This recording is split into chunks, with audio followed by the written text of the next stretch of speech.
Alright, I am back at the place that had these 3 Root Achiever heat pumps, but unfortunately 2 of them got replaced. I'm happy this one still remains though, at least one of them. These are 2, I think these are these are R454B units.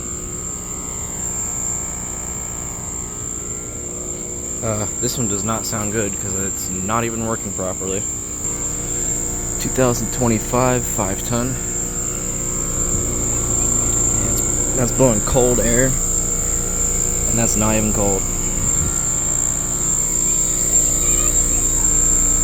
2025 5-ton.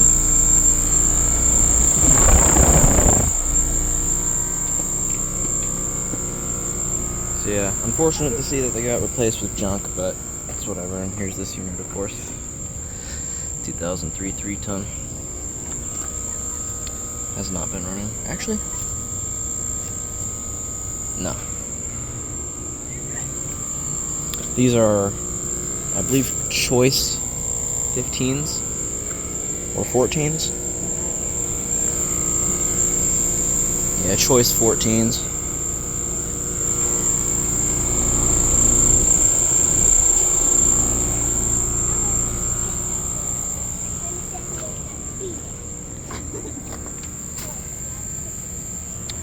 So yeah, figured I'd film that, and thanks for watching.